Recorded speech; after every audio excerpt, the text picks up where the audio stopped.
Laudetur Jesus Christus. Dear friends, allow me to greet and thank the organizers of the Catholic Identity Conference and all who are taking part. In a moment of great confusion, it is important to clarify what is happening, even by comparing different positions. That's why I am grateful to my friend Michael Matt for giving me the opportunity to share some thoughts with you. In this speech, I will not try to give answers, but to pose a question that can no longer be postponed, so that we bishop, the clergy and the faithful can look clearly at the very serious apostasy present as a completely unprecedented fact, one that cannot be resolved, in my opinion, by resorting to our usual categories of judgment and action.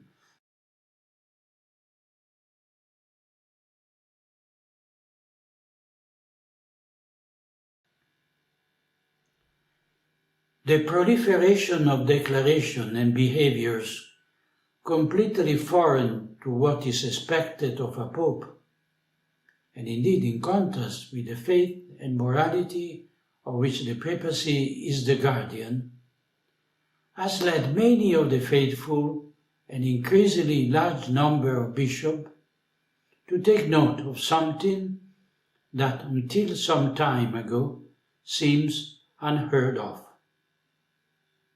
The throne of Peter is occupied by a person who abuses his power, using it for the opposite purpose to that for which our Lord instituted it.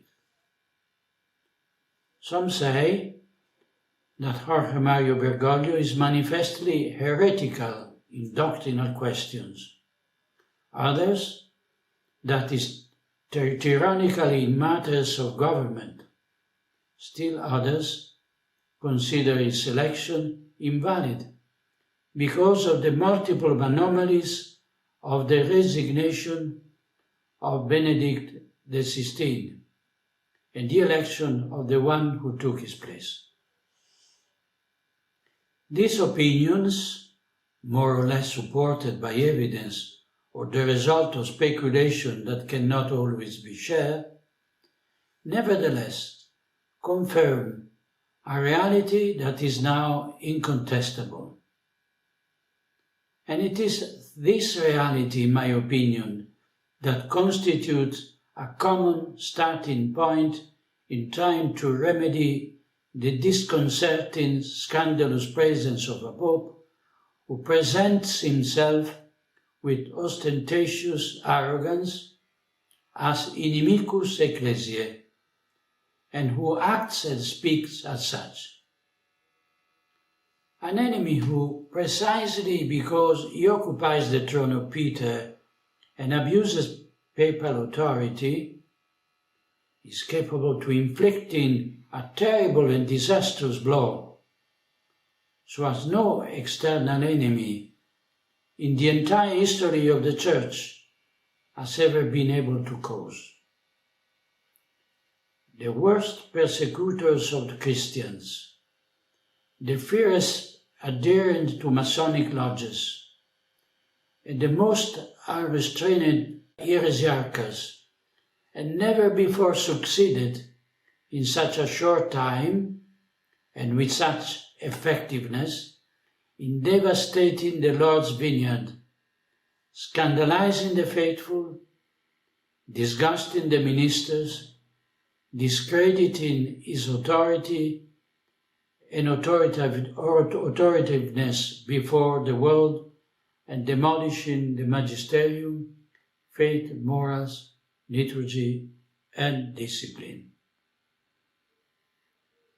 Inimicus ecclesiae, not only with respect to the members of the mystical body, which he despises, ridicules, He never ceases to launch poison epithets against it, persecutes and strikes, but also with respect to the head of the mystical body, Jesus Christ, whose authority is exercised by Bergoglio no longer in a vicarious way, which would therefore be in necessary and dutiful consistency with the Depositum Fidei, but rather in the self-referential, thus tyrannically way. The authority of the Roman Pontiff is in fact derived from the supreme authority of Christ, in which it participates, always within the boundaries and scope of the goals which the divine founder has established once and for all, and which no human power can change. The evidence of Bergoglio's alienity to the office he holds is certainly a painful and very serious fact. But becoming aware of this reality is the indispensable premise for remedying an unsustainable and disastrous situation.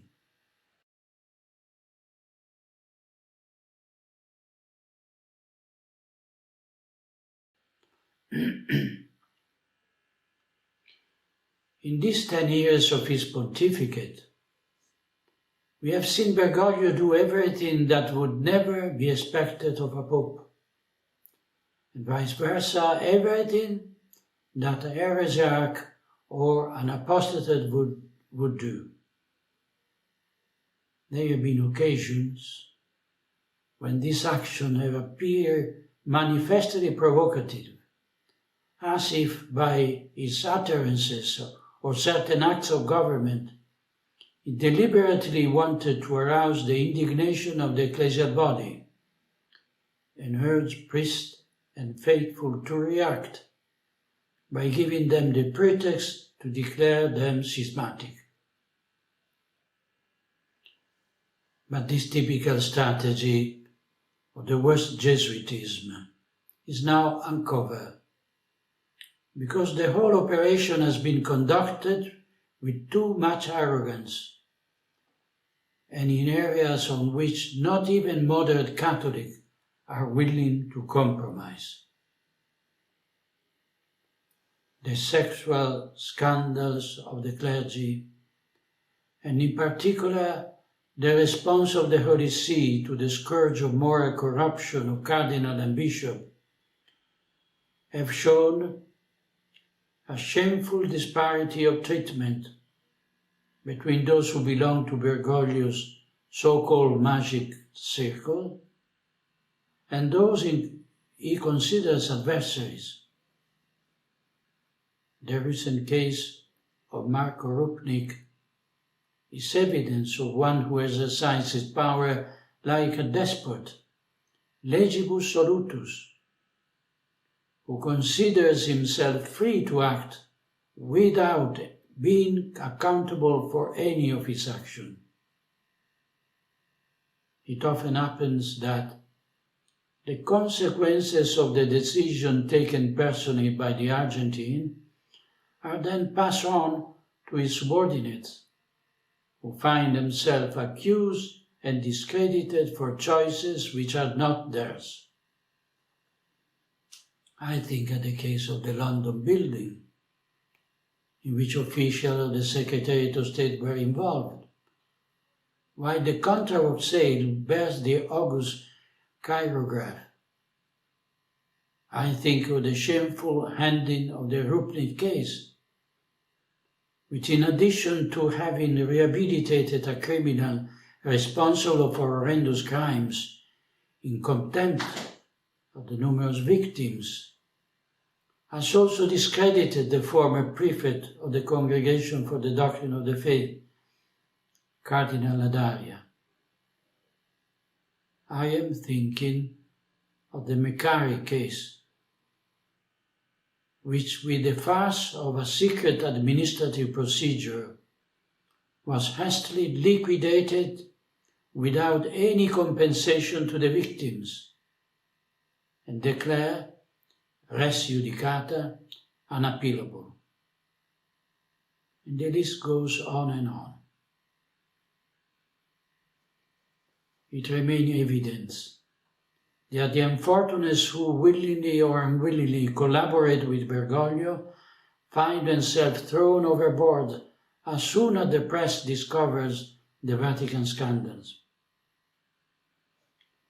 Many are noticing this cynical utilitarian behavior, which in fact brings them to decline appointments and promotion, precisely so as not to find themselves in an uncomfortable role of scapegoat.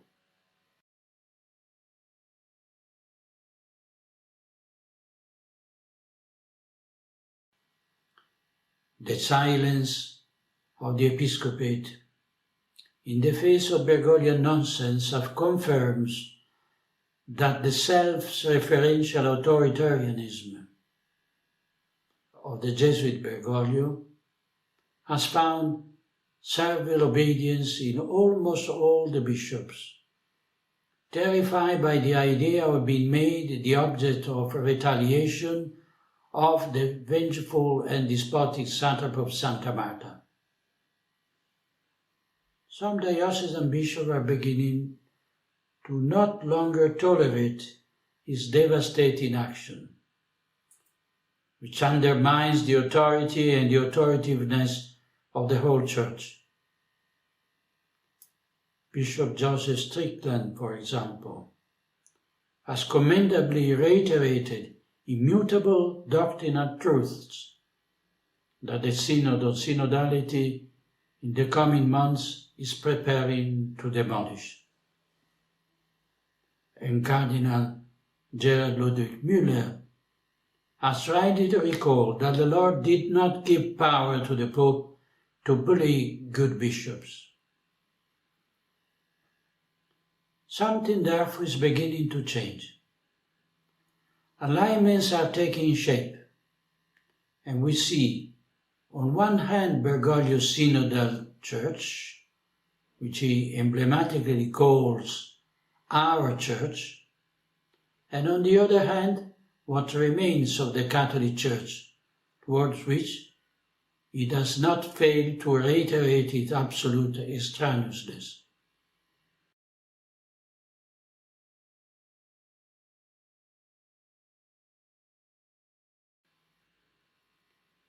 Bishop Athanasius Schneider maintains that any irregularities that may have occurred in the 2013 conclave have in any case been healed in radice by the fact that Jorge Mario Bergoglio has been recognized as Pope by the cardinal electors, by the Episcopate, and by the majority of the faithful.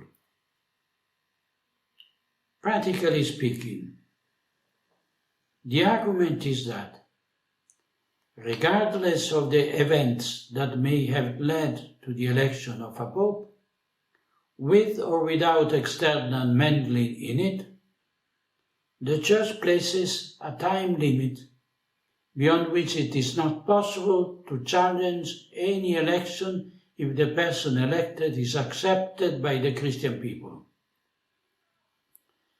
But this thesis is called into question by historical precedent.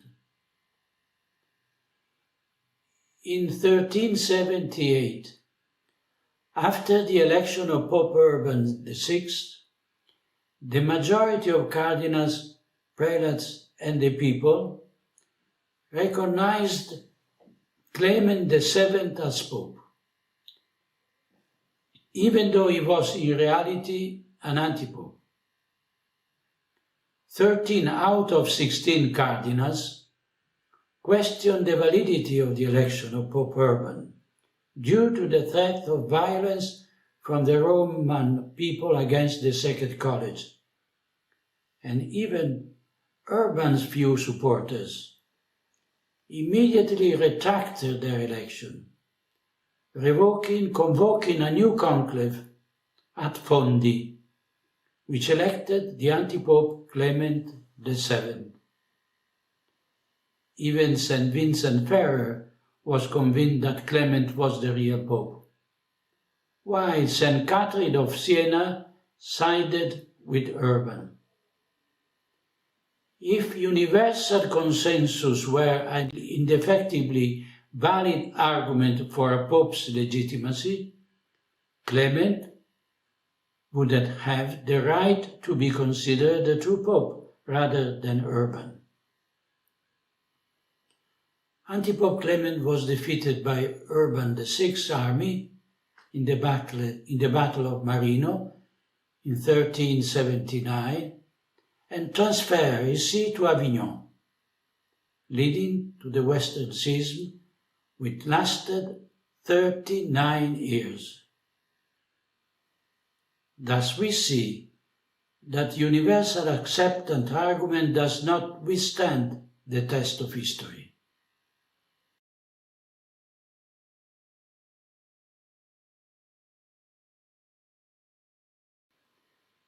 Bishop Athanasius Schneider reminds us that the via tutior, the surer way, consisted not obeying a heretical pope, without necessarily having to consider him, ipso facto, fallen from his office, as separated from the Church and therefore no longer capable of being at his head, as vice versa, St. Robert Bellarmino believes. But even this solution, which at least recognizes that Bergoglio is a heretic, does not seem decisive to me, since the obedience that the faithful can deny him is only marginal compared to all the acts of government and magisterium that he has carried out and continues to perform without his subjects being able to do anything about them. Of course, one can organize the clandestine celebration of the Catholic Mass.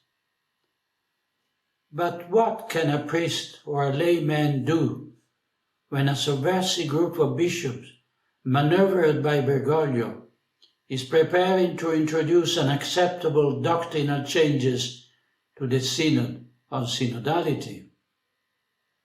And what can they do when in their parishes a deaconess blesses the wedding of two sodomites?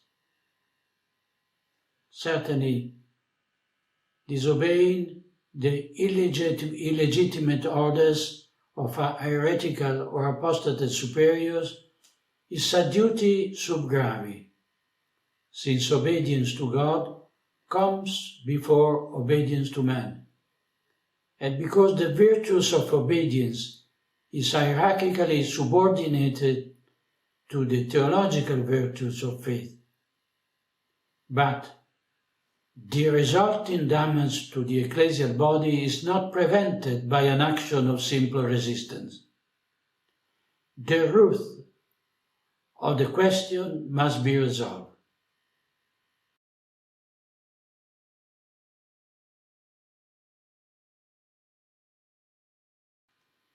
Thus, taking notice of the fact that Bergoglio is a heretic, and Amoris Laetitia in his declaration of intrinsic immorality or capital punishment would be enough to prove it, we must ask ourselves if the 2013 election was in some way invalidated by a lack of consent.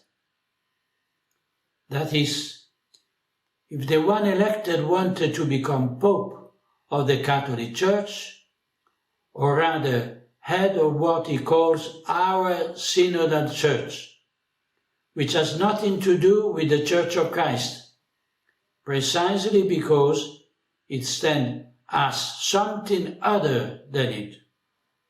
In my opinion, this lack of consent can also be seen in Bergoglio's behavior, which ostentatiously and consistently is anti-Catholic and heterogeneous with respect to the very essence of the papacy. There is no action of this man that does not bluntly have the air of rupture with respect to the practice and the magisterium of the Church. And to this are added the positions taken that are anything but inclusive toward the faithful who do not intend to accept arbitrary innovation, or worse, full-blown heresies. The fundamental question hinges on understanding the subversive plan of the deep church, with using the method denounced at the time by St. Pius X with regard to the modernists, has organized itself to carry out a coup d'etat within the church and bring the prophet of the Antichrist to the throne of Peter. A mens rea in infiltrating the hierarchy and ascending its rank is evident, just as it's evident that the plan of the ultra-progressive faction could not stop in the fact that Benedict XVI, whom they considered too conservative, and whom they hated above all because he dared to promulgate the motu proprio Summorum Pontificum.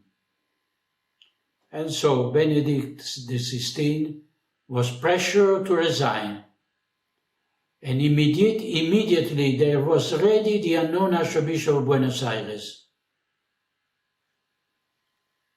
On the October 11, notice that, on October 11, 2013, in a conference at Villanova University, then Cardinal McCarrick, Bergoglio's longtime friend, revealed that Bergoglio election was strongly desired by a very influential Italian gentleman, an emissary of the deep state to the deep church.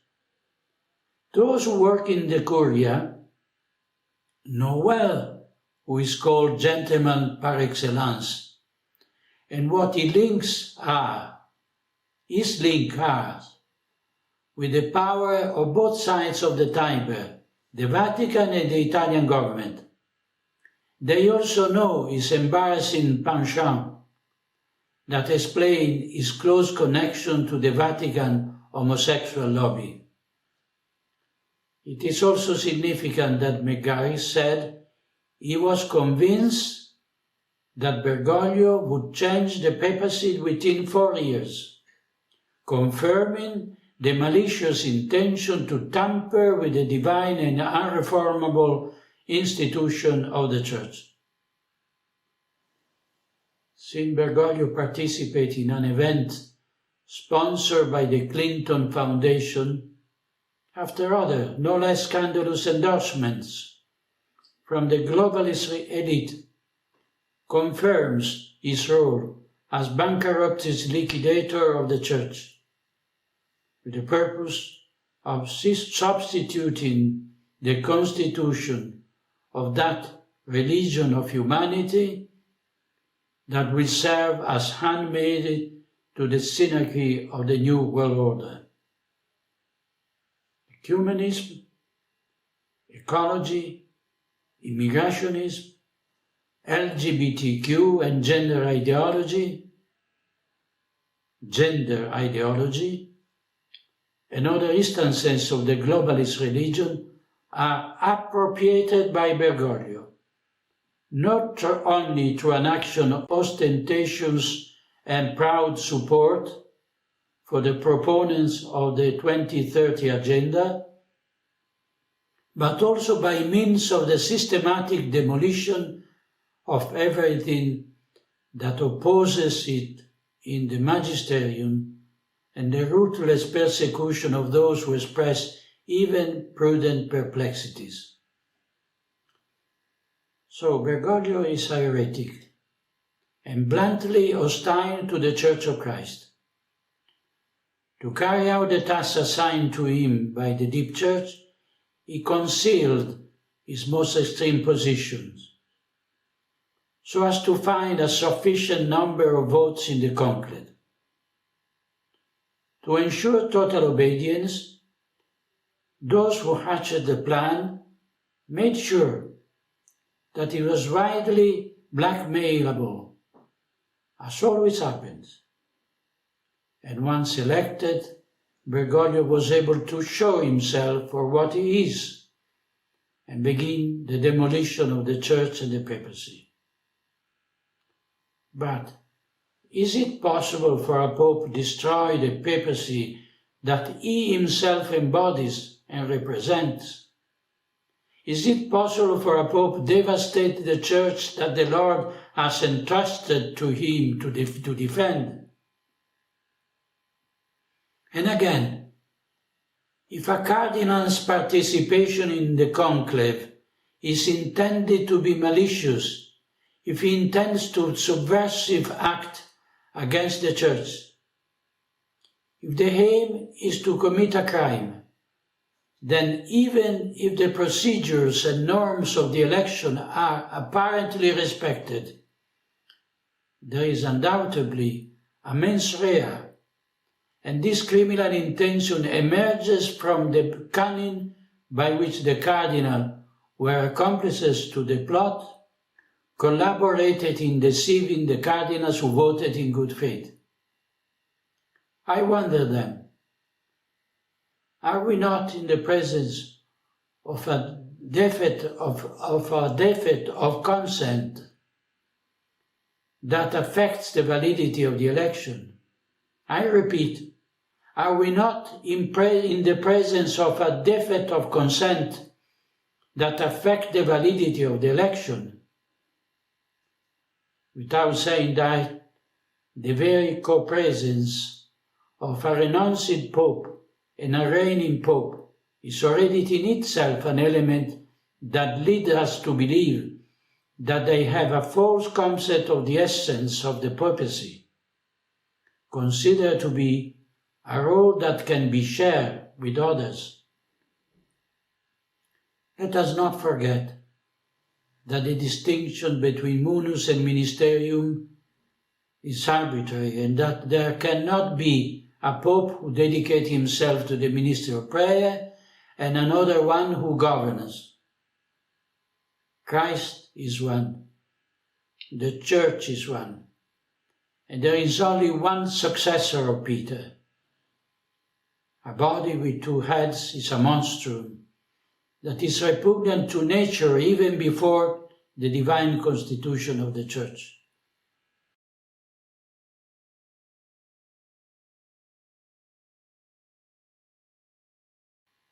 Some may object, but even if Bergoglio acted with malice, he still accepted what the cardinal offered him, his election as Bishop of Rome and therefore as Roman Pontiff.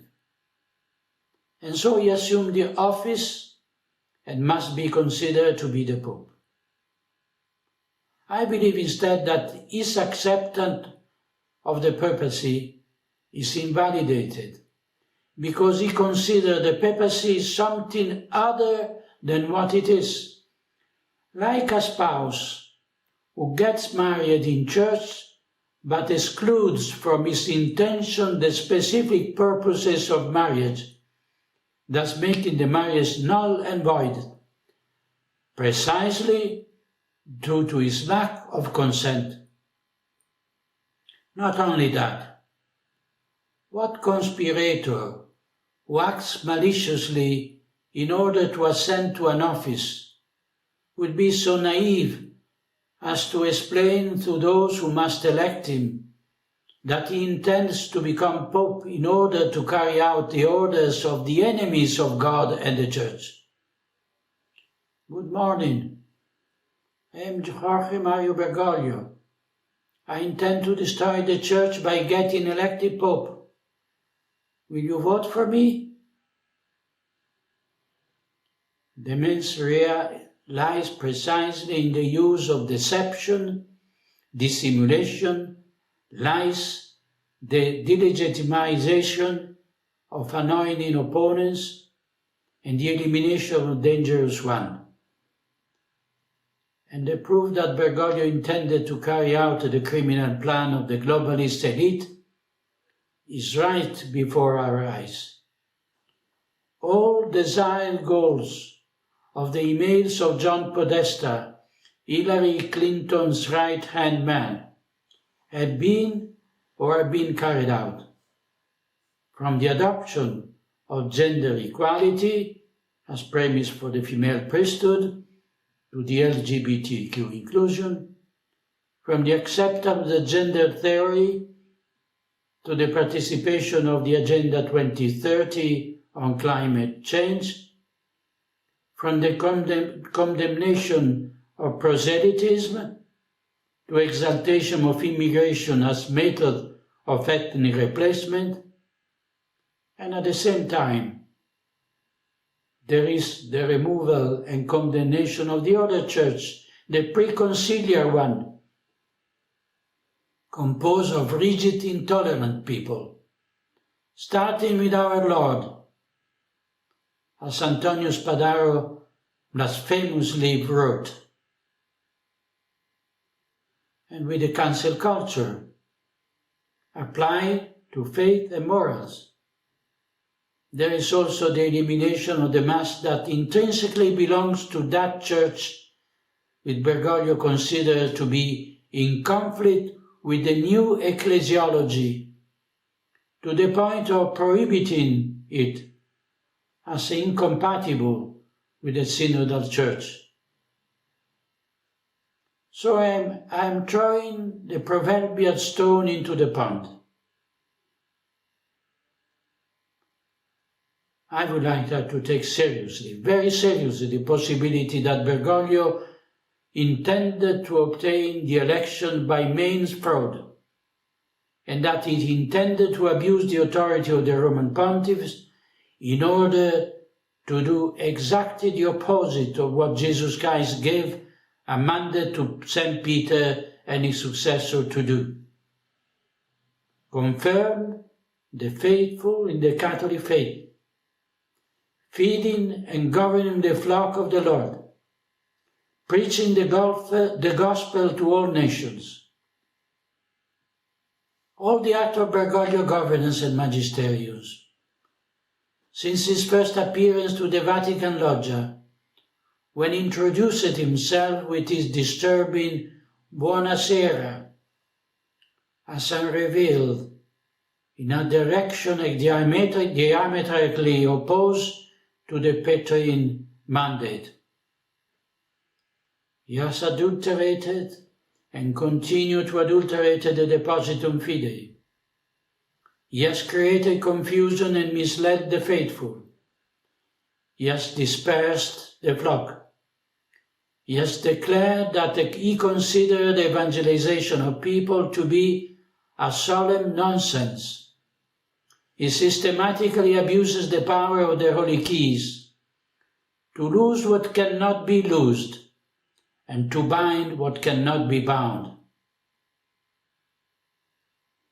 This situation is humanly irremediable, because the forces at play are immense and because the corruption of authority cannot be healed by those who are subject to it. We must take note that the metastasis of this pontificate originates from the Conciliar Council, from that Vatican II, which created the ideological, doctrinal, and disciplinary basis that inevitably had to lead to this point. But how many of my confreres who also recognize the gravity of the current crisis have the ability to recognize this causal link between the conciliar revolution and its extreme consequences with Bergoglio?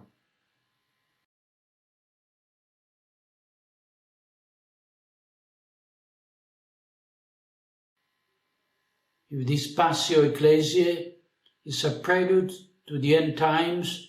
It is our duty to prepare ourselves spiritually for moments of great tribulation and for a true and proper persecution. But it will be precisely by retracing the Via Dolorosa of the cross that the ecclesial body will be able to purify itself from the filth that disfigures it and merit the supernatural help that Providence reserves for the Church in time of times. Where sin abounds, grace abounds all over the more. Finally, allow me to remind you that the Exsurge Domini Association I founded aims to give spiritual and material help to priests and religious brothers and sisters who are persecuted by Bergoglian Church because of their fidelity to tradition. If you would like to make a donation toward the realization of our project, you may do so at the association website or by sending a text message to the number you see below. Laudetur Jesus Christus.